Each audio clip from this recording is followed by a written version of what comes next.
A Primeira Guerra Mundial, que mais tarde seria chamada de Grande Guerra, foi um marco de destruição sem precedentes e, ao mesmo tempo, um divisor de águas na história da humanidade. O século XIX havia sido marcado por grandes avanços tecnológicos, pela Revolução Industrial, por descobertas científicas e pela ideia de progresso quase infinito. Mas, sob essa fachada de modernidade e otimismo, crescia um terreno fértil de rivalidades políticas, nacionalismos exacerbados e disputas coloniais que transformariam a Europa em um barril de pólvora prestes a explodir. No início do século XX, as potências europeias eram as donas do mundo. A Grã-Bretanha possuía o maior império colonial, espalhado pelos continentes. A França ainda tinha vastos domínios na África e na Ásia. A Alemanha, jovem como nação unificada, buscava afirmar sua posição de potência e desafiar os britânicos no comércio, na indústria e principalmente no poder naval. O Império Austro-Húngaro era um gigante em extensão, mas frágil internamente, com dezenas de povos e culturas diferentes, vivendo sob o mesmo domínio, sempre à beira de revoltas. A Rússia czarista, por sua vez, era um colosso populacional e militar, mas ainda atrasado em relação à modernidade ocidental. Havia também o Império Otomano, em decadência, e a Itália, que buscava se impor como potência. Nesse cenário, as alianças militares eram vistas como garantias de proteção, mas também como correntes que prendiam os países uns aos outros. Assim, quando uma peça do dominó caiu, todas foram arrastadas. O assassinato do arquiduque Francisco Ferdinando em Sarajevo, em 1914, foi o estopim. É importante lembrar que o clima na região dos Balcãs já era de tensão. A Sérvia, de maioria eslava, sonhava em criar uma grande nação que unisse os povos eslavos do sul, muitos deles ainda sob o domínio austro-húngaro. Esse nacionalismo sérvio incomodava profundamente Viena, quando o herdeiro do trono foi morto por um jovem ligado ao grupo. Mão Negra, o Império Austro-Húngaro viu a chance de esmagar de vez a Sérvia. A partir daí, os acontecimentos correram em efeito cascata.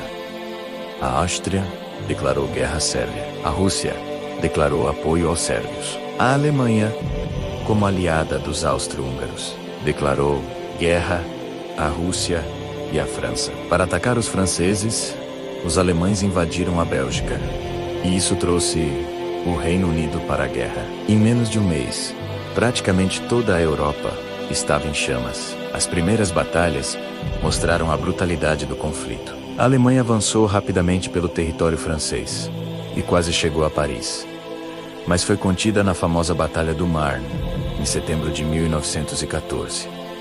Foi ali que os franceses usaram táxis de Paris para transportar soldados ao fronte. Em uma cena que ficou para a história, essa batalha marcou o início da Guerra de Trincheiras, que se estenderia por anos. A Guerra de Trincheiras se tornou o símbolo da Primeira Guerra Mundial. Imagine quilômetros e mais quilômetros de buracos cavados na terra cheios de lama, muitas vezes alagados pela chuva, infestados de ratos e piolhos, com corpos em decomposição espalhados, e soldados vivendo semanas e até meses em condições desumanas. O frio do inverno europeu castigava, e muitos soldados sofriam de gangrena, uma doença causada pela infecção dos pés, devido à umidade constante, conhecida como pé de trincheira. O cheiro era insuportável, e o medo de um ataque surpresa fazia com que quase não houvesse descanso. As batalhas nesse cenário eram particularmente cruéis. O avanço era mínimo. Por vezes, milhares de vidas eram sacrificadas para conquistar apenas alguns metros de terreno. A Batalha de Verdun, em 1906, é um exemplo dessa carnificina. Franceses e alemães lutaram durante quase um ano, em uma sequência de ofensivas e contraofensivas. O lema francês era: "Eles não passarão", e Verdun se tornou um símbolo de resistência, mas ao custo de mais de 700 mil mortos e feridos. No mesmo ano, a Batalha do Somme trouxe ainda mais horrores. Os britânicos tentaram romper as linhas alemãs, mas encontraram metralhadoras que dizimavam qualquer avanço. No primeiro dia, 1º de julho de 1916, o exército britânico perdeu mais de 60 mil homens entre mortos e feridos, sendo esse o dia mais sangrento da história do Reino Unido. A guerra, no entanto, não ficou restrita ao fronte ocidental. No leste, alemães e austro-húngaros enfrentavam os russos em batalhas de enormes proporções. Embora a Rússia tivesse um exército gigantesco, carecia de armamentos modernos e de logística eficiente. Ainda assim, foi no fronte oriental que ocorreram algumas das maiores movimentações territoriais, até que, em 1917, a Revolução Russa levou os bolcheviques ao poder, forçando a Rússia a se retirar da guerra. O conflito também se espalhou para os mares. A Alemanha desenvolveu uma frota de submarinos, chamados de U-boats, que atacavam navios mercantes e militares, afundando embarcações inimigas e até de países neutros. Um dos episódios mais marcantes foi o afundamento do navio britânico Lusitânia, em 1915, que matou quase 1.200 pessoas, incluindo civis americanos. Isso gerou revolta nos Estados Unidos e foi um dos fatores que levaram o país a entrar na guerra. 2 anos depois, a entrada dos Estados Unidos, 1917, mudou o rumo do conflito, com recursos financeiros, poder industrial e milhões de soldados frescos. Os norte-americanos deram novo ânimo à Entente, enquanto isso, a Alemanha estava cada vez mais enfraquecida, sofrendo bloqueios navais, escassez de alimentos e descontentamento interno. O fim veio em 1918, após uma última ofensiva alemã fracassada. As tropas aliadas avançaram, e a Alemanha, sem aliados fortes e pressionada internamente por revoltas, pediu armistício. Em 11 de novembro de 1918, às 11 horas da manhã, o silêncio tomou conta dos campos de batalha. A guerra havia acabado. No entanto, a paz assinada no Tratado de Versalhes, em 1919, não trouxe reconciliação. Pelo contrário, impôs pesadas reparações à Alemanha, culpando-a pela guerra e exigindo pagamentos bilionários, além de restringir seu exército e tomar territórios. Isso alimentou o ressentimento que, anos depois, seria explorado por Hitler para dar início à Segunda Guerra Mundial. O impacto humano da Primeira Guerra Mundial foi imenso. Mais de 20 milhões de pessoas morreram, entre soldados e civis, e outros 20 milhões ficaram feridos. O mundo conheceu o trauma psicológico da guerra, o chamado choque de bombas ou neurose de guerra, que hoje seria identificado como transtorno de estresse pós-traumático. Muitos soldados voltaram para casa mutilados, com sequelas físicas e psicológicas irreparáveis. No campo cultural, a guerra deixou marcas profundas. A literatura e a arte da época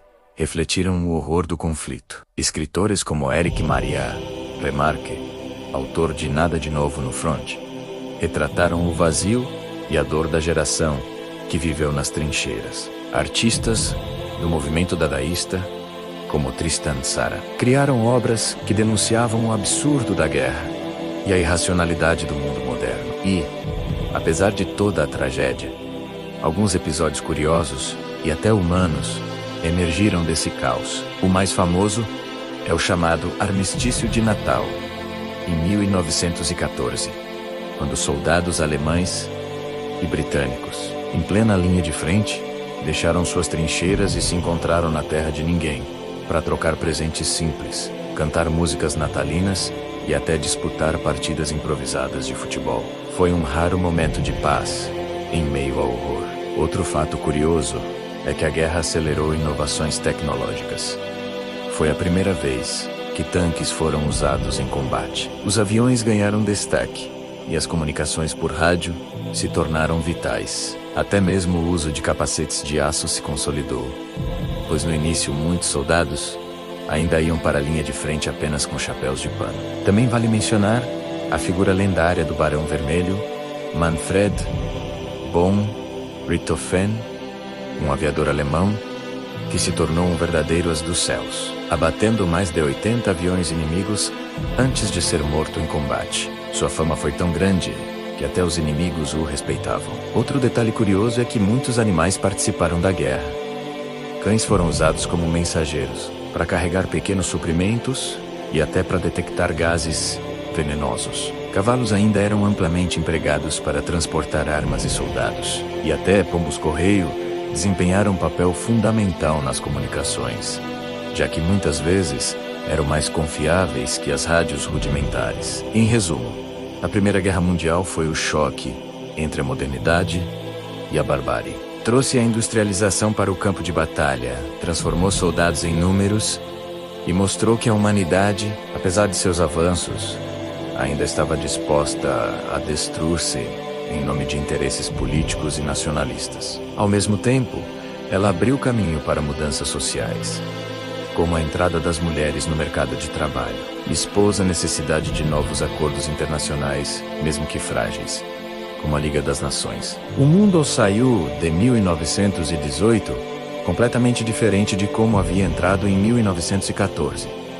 O otimismo do início do século deu lugar a uma sensação de perda e desencanto, e as cicatrizes deixadas pela Grande Guerra ainda ecoariam por décadas, culminando em um novo e ainda mais devastador conflito.